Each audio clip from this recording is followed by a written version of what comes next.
XTB France informe les participants que la présentation à venir et les informations qui vont être dispensées ne constituent pas en aucune manière une sollicitation ou incitation à acheter ou vendre des produits financiers. Nous attaquons tout de suite avec le calendrier économique de ce lundi et vous le voyez à l'écran, très peu de statistiques attireront notre attention aujourd'hui, si ce n'est peut-être l'indice IFO du climat des affaires attendu ce jour à 10h. Mis à part cette statistique, évidemment, il n'y aura rien d'autre qui animera la cote. Pardon. En parallèle, donc les marchés britanniques seront fermés aujourd'hui pour jour férié, pour Summer Bank Holiday. Par ailleurs, on a des indices européens qui ont ouvert en territoire positif ce lundi dans le sillage des marchés asiatiques, des records à Wall Street de vendredi et surtout les propos du président de la Réserve fédérale américaine.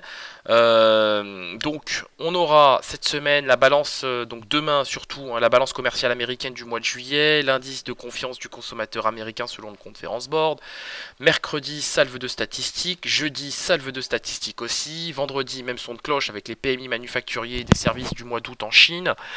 Donc aujourd'hui, sur le volet d'échange, on a surtout des opérateurs qui ont salué la remontée du yuan chinois et surtout l'intervention de la Banque populaire de Chine pour soutenir la devise. On a aussi des investisseurs qui sont rassurés par la perspective d'un accord entre les États-Unis et le Mexique dans le cadre de l'ALENA. Donc pour l'heure, on a une toile de fond assez saine sur les marchés, on a des indices qui progressent. Le DAX 30 a ouvert en forte hausse ce matin, 0,6%, et là on est un peu retombé, plus 0,3%. Donc sur le seuil des 12 432, on va regarder ça dans un instant. La paire euro-dollar, donc assez intéressante cette paire euro-dollar, on voit que le support des 1,16 est toujours d'actualité. On évolue entre deux moyennes mobiles, la 100 jours, enfin la moyenne mobile à 100 périodes plutôt et la moyenne mobile à 25 périodes. Alors moi je suis pas inquiet sur la paire euro-dollar, je sais qu'on a assisté à une petite contraction sur cet actif. Je reste acheteur et je vise le niveau des 1,1650 $ pour 1 euro à court terme. Sur le DAX 30, vous l'avez à l'écran, l'actif a ouvert en gap haussier. On est même allé chercher le niveau des 12 480 points de mémoire, 12 489 points, pardon, pour être précis. Donc je m'attends maintenant à un repli du gap sur le seuil des 12 400 points pour repartir de plus belle à la hausse. On le sait désormais, on a des velléités acheteuses sur cet actif. Je m'attends à un repli, comme je le disais, à très court terme sur le niveau des 12 400 afin de combler le gap haussier formé ce matin. Ou peut-être sur le niveau des 12 405, 12 404. Et puis une fois qu'on aura fait ce niveau, on assainira quelque part le mouvement bullish sur le DAX 30. Et on ira de plus belle chercher le niveau des 12 489 points. Et pourquoi pas même le niveau des 12 500 points sur cet actif. Le gold qui a trouvé son support, 1204. Alors vous l'avez vu sur le gold, je tiens à le préciser. Conformément à nos anticipations, je le dis depuis la semaine dernière, depuis lundi dernier, que j'anticipais le niveau des 1206 $ l'once sur le gold. Ça a été fait vendredi soir, après le discours de Jérôme Powell. Donc là, ce qui est plaisant sur le gold, c'est qu'on évolue désormais au-dessus du niveau des 1200 $. Alors maintenant, il est encore trop tôt pour définitivement crier victoire sur cet actif, puisque on n'est pas à l'abri d'un retour des vendeurs, ou plutôt des velléités vendeuses à partir des 1200 $ l'once, puisqu'on le sait, l'actif a déjà touché au plus bas de l'année, je crois, le niveau des 1160 $ l'once, donc on est parfaitement capable de retrouver ces niveaux. Maintenant, les vendeurs restent évidemment à l'affût. Pour moi, il y a des velléités acheteuses autour des 1200 $. On a un support.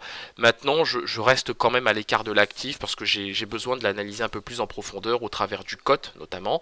Donc je l'ai brièvement regardé ce matin, je n'ai pas pu le regarder en profondeur et comparer par rapport aux dernières semaines, donc je le ferai.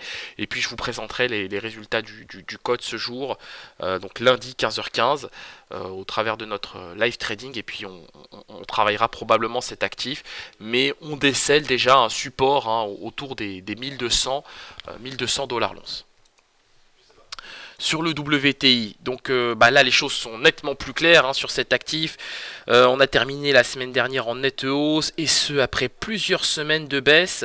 Donc évidemment la diminution des stocks de pétrole aux États-Unis et la chute des approvisionnements en provenance d'Iran ont permis de mettre un terme à la série baissière. D'autant que selon Baker Hughes, le nombre de puits forés aux États-Unis est passé de 869 à 860 la semaine dernière. Donc c'est une contraction qui corrobore les dernières statistiques du département de l'énergie américain. Néanmoins, on note quand même qu'aux États-Unis, la production journalière fluctue toujours autour des 11 millions de barils par jour. Donc maintenant, malgré ce petit point noir, je reste acheteur de WTI. Je vise à court terme le niveau des 69,3 $ et pourquoi pas même le niveau des 70 $ le baril d'ici à la fin de semaine. Sur le contrat S&P 500, bon, je pense que l'actif parle de lui-même, la toile de fond est clairement haussière. On est sur des plus hauts annuels, hein, au plus haut de la séance cette nuit on a eu du 2884 points. Bon, ça c'est quelque chose qu'on avait aussi anticipé la semaine dernière avec les membres du live trading. J'anticipe maintenant un retour sur le niveau des 2890, enfin plutôt un retour. J'anticipe une hausse de l'indice sur le niveau des 2890 points. La toile de fond est parfaitement haussière. On a plusieurs éléments bullish sur cet actif. Donc à court terme, il n'y a pas beaucoup de raisons de le voir corriger. Donc de mon point de vue, c'est acheteur dans un premier temps jusque 2884 et ensuite 2890. Nous terminons avec le Bitcoin qui s'est enfin affranchi de la résistance et est devenu support maintenant des 6500 $ pour un Bitcoin. Donc c'est haussier, on a des prix qui sont soutenus par les moyennes mobiles à 7 et 21 périodes, je trouve ça quand même assez intéressant.